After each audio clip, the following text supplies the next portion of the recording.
For hundreds of years, many have tried to explain away the existence of aliens, demons, and fallen angels. It has been labeled as fiction, the stuff that movies are created from. But now, even science has uncovered some astounding facts that are baffling the minds of people all over the world.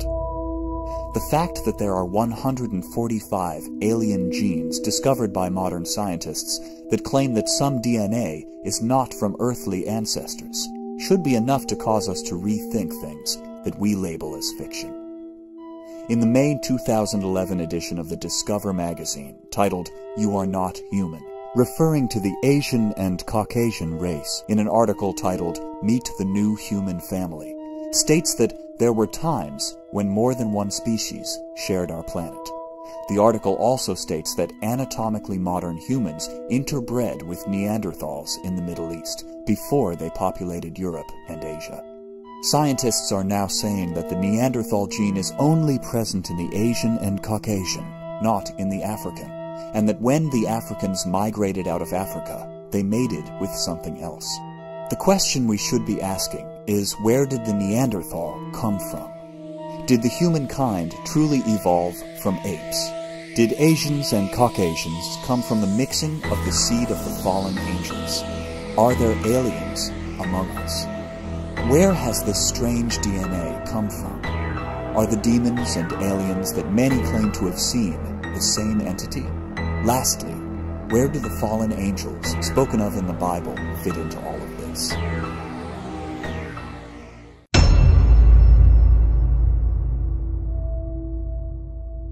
Now, our pigmentation is contained not just in floating around at random, it's in packets, cellular packets of pigment called melanosomes. At first glance, under the microscope, there was no difference between the packets of pigments in the golden variety and those in the normal variety. And then we submitted part of that for electron microscopy, which has much higher resolution, and there's where we saw a difference in the number, size, and density of those melanosomes in those for the pigmented cells. Dr. Cheng was struck by the fact that these same three differences applied to light versus dark-skinned humans. Our skin also varies in the size, number, and intensity of pigments. The team then isolated the gene responsible for skin pigmentation in the zebrafish and showed that a mutation caused the golden variety's pale skin. So this must be the one between, this is average. Out of curiosity, the researchers examined the databases listing all the human genes. You don't see a flat line right around it. Surprise! They found a very similar gene, SLC24A5. But how could they find out whether the gene had the same function in humans as in zebrafish? They tried an experiment, injecting the human gene into the golden zebrafish. Jason Mest did the procedure, and it worked. When injected with the human gene, the embryo of the golden variety developed darker markings. Add a human gene and a zebrafish can change its stripes.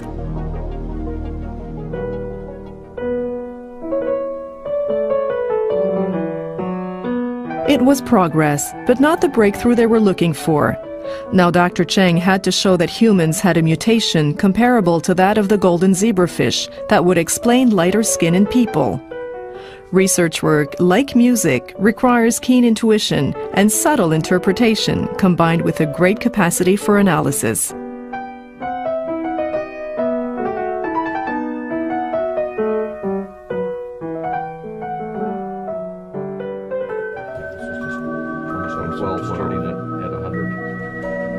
The geneticist called in fellow researcher Victor Canfield and an anthropologist, Mark Shriver. They set out to find a mutation, but not just anyone. It had to affect nearly everyone with light skin or the population with European ancestry. The mutation also had to be almost totally absent from other populations.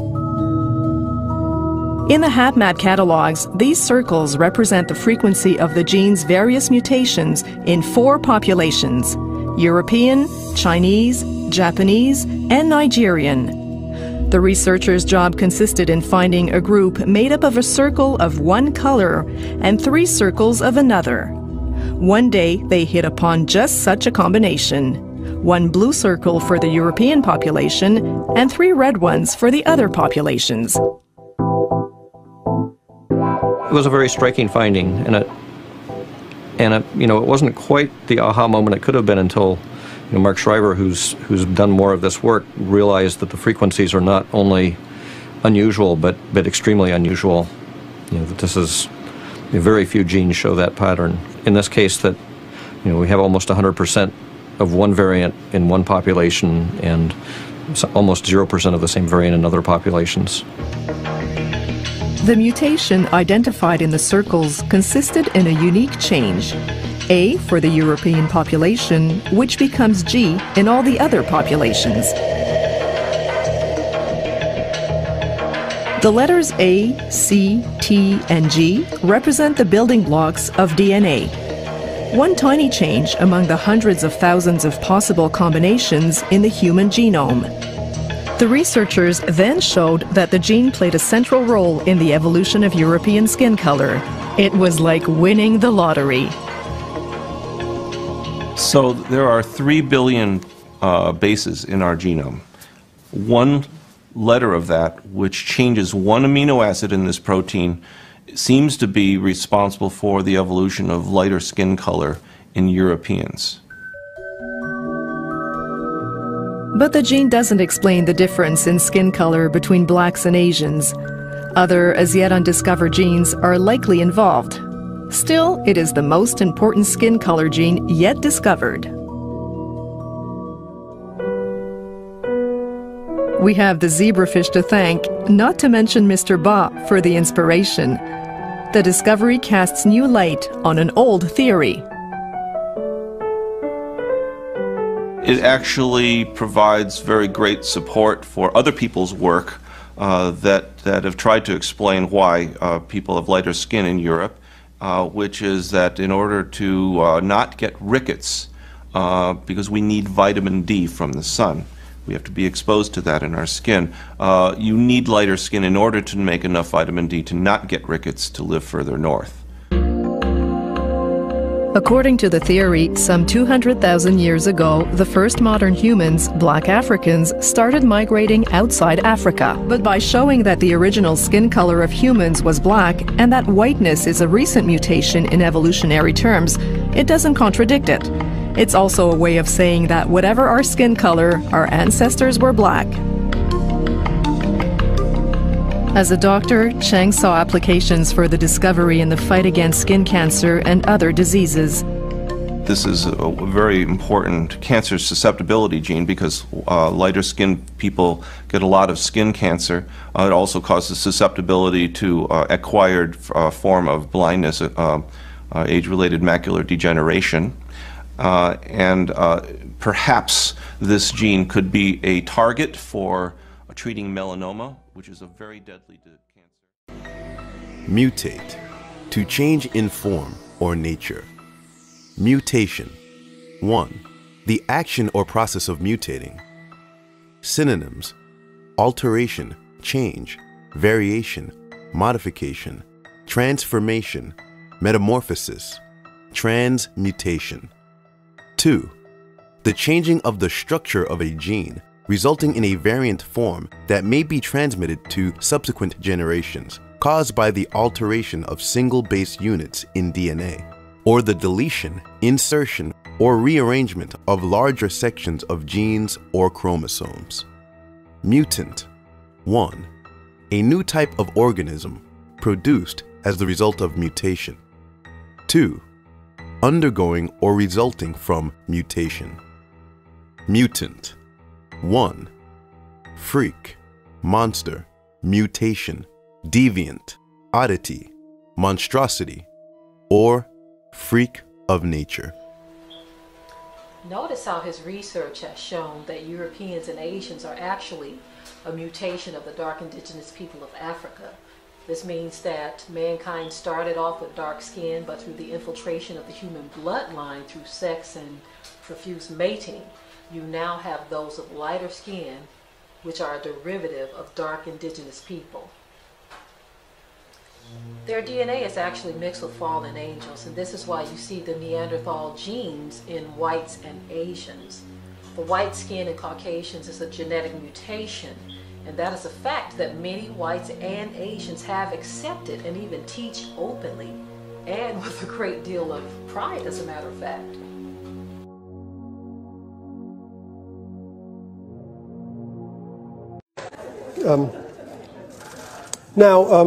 Really, this is going to sound silly, but this is really, really important cutting-edge genetics. One of the areas I'm really lucky I'm blessed to work in 3 distinct areas of biology: immunology, genetics, and reproduction. And on the genetics side, I get to go to conferences and hear about advances in genetics in all species. And I was just at one a couple of weeks ago down at the Cold Spring Harbor Lab in Long Island, and I learned a bit about what's being known about the genome of Neanderthals, the genetic makeup of Neanderthals. The genome sequencers, led by Svante Pabo, who works in Germany, has taken tiny little fragments of Neanderthal bones, isolated DNA, and determined the genome of the Neanderthal, and used that information to determine, using genetic methods, how long ago Neanderthals and humans were a single species, where the common ancestor was. And they've also been able to compare human genomes and ask the question of whether there's any evidence of Neanderthal genes in the human genome. And they found that there is.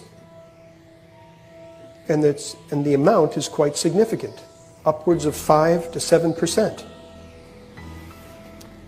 Neanderthals used to live in the Neander Valley. You could have called it the Cayuga Lake Basin, but that's where they lived. And out of Africa came the modern humans, and the word the geneticists use is admixed. They admixed with the Neanderthals. And they all used to live in caves in those days like this. Came out of Africa, admixed with the Neanderthals. This was the Neanderthal territory. There was another group of Neanderthal-like creatures called the Denisovans. They lived up here in Siberia, and they have their genome has been sequenced. They were distinct from the Neanderthals. And so you can find in people of European and Asian ancestry evidence of about 7%, 5 to 10% of your genome is common with that of Neanderthals. We've been separated from them for 30,000 years or so. And in some of the tribes in Papua New Guinea and those islands out there, there's evidence for a different kind of genome, which is probably the Denisovan genome. And they might have 7% Neanderthal and 5% Denisovan. So they might be 12 or 15% different from us. And in fact, the Africans who came out from Africa have no evidence of any Neanderthal genes in them. No evidence of admixture. So they're the real pure humans. So they're the real pure humans. So they're the real pure humans. Homo sapiens. Really, really interesting, and it gives you a lot to think about. Right. In 1987, Kahn and her colleagues published a paper showing for the first time that the markers stretched back to Africa, showing quite clearly that this was the birthplace of the human race. New Guinean tribesman, Parisian bartender, American teacher, Polynesian farmer, all were improbable relatives linked through one black woman 150,000 years ago. Their findings caused a sensation. The responses of people were sort of amazing. The public was genuinely interested in certain aspects of it, but there was a tendency to misinterpret the data because of the terminology used to describe this woman, African Eve. And people thought it meant the biblical Eve, the single woman in the Judeo-Christian Bible, the wife of Adam. I have to say, even my own uncle sent me a Christmas card the year that our study was published saying, "How dare you, you know Grandma wasn't black."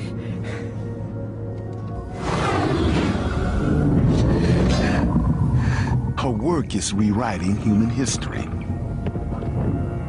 Through it, we now know the first mutations took place in Africa, maybe 150,000 years ago. Australian Aborigines are an ancient people, but they no longer look like their ancestors who arrived all those thousands of years ago. Their bodies have adapted, retaining all those characteristics needed to survive as hunter-gatherers in the harsh desert environment. Under the skin, we are all very much alike. Our DNA shows that we come from one very small gene pool.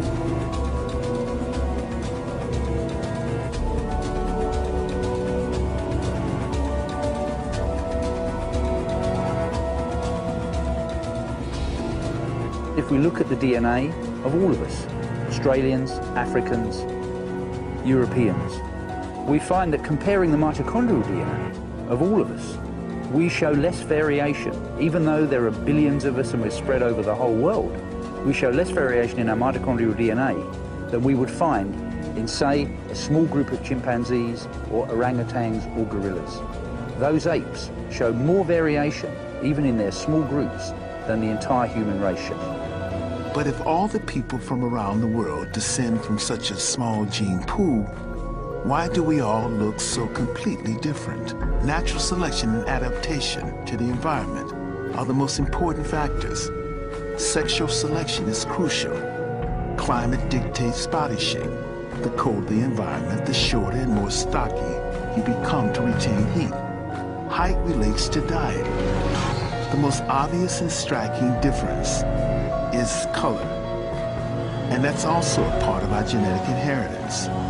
Nina Jablonski, a leading scientist looking at the evolution of skin color, was working on the importance of folic acid in fetal development when she stumbled by chance on the answer. I started doing research on the evolution of skin color after preparing a lecture for a class over 10 years ago.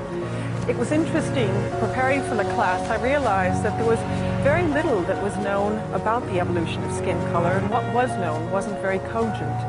I discovered an interesting paper when I was preparing that lecture that showed that there was an interesting and important relationship between ultraviolet radiation and a very important biomolecule called folate. Folic acid is crucial for embryonic development, and too much ultraviolet radiation from the sun destroys it. So our ancestors in tropical Africa needed to be dark to protect their survival. But too little ultraviolet prevents the formation of vitamin D, causing rickets, which can kill. So as they migrated to the sunless north, they had to grow paler to survive. She has uncovered a very simple evolutionary equation. When we look at the pattern of skin pigmentation among indigenous peoples today, we see very dark people in equatorial regions with high UV and significantly lighter people as we get toward the poles. And it turns out that melanin, the natural sunscreen, is phenomenally good at screening out ultraviolet radiation. To some extent, it's too good. And in order for us to be able to make enough vitamin D in our skin, we have to reduce the amount of melanin that exists in the skin. And so what we see in the course of our species history, as we've moved from an area of high UV to areas of lower UV, our skin has become more and more depigmented. Well, if you make the assumption that the human race arose like around the equator and that skin color, dark skin color would be the phenotype, then are you assuming that as people moved outward, there was a mutation, and if you were in the north, it allowed that mutation to live, which is how we got white people? Yes. Would that follow? Yeah. Jeremiah chapter 49, verse 10. But I have made Esau bare. I have uncovered his secret places, and he shall not be able to hide himself. His seed is spoiled, and his brethren, and his neighbors, and he is not.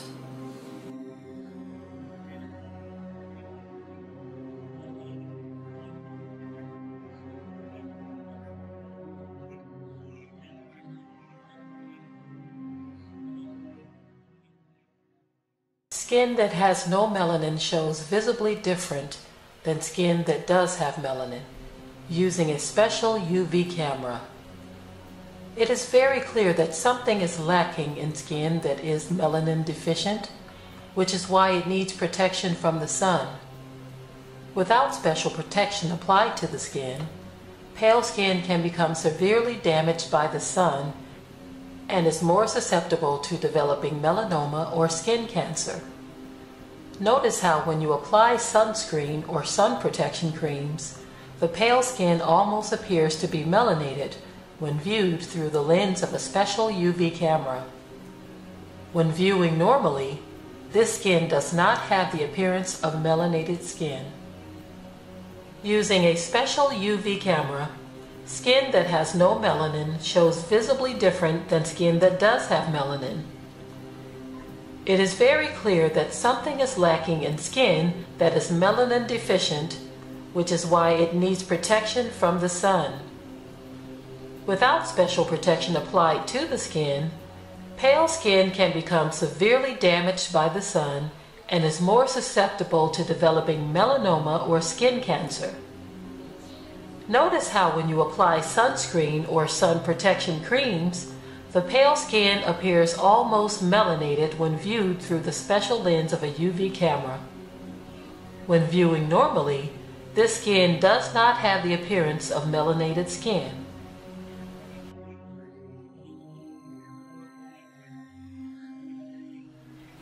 Notice, if you go back only a few hundred years, the indigenous people all around the world were dark-skinned. You have the Native Americans, the Mexicans, South Americans, Asians, Australians even, the people of India, Arabs, and even those who occupied large areas of Europe were all dark-skinned. But now what we're seeing is that many of these groups have white or very light skin because the dark population has been infiltrated. Some through intentional breeding out, such as blanqueamento, which is a process of whitening. This is where they'll bring in European males to mate with the indigenous populations. And some through rape and subjugation. The whole world has basically been whited out or is being whited out, and this is causing a lot of confusion to those who are the offspring that has been produced from the mixing of races.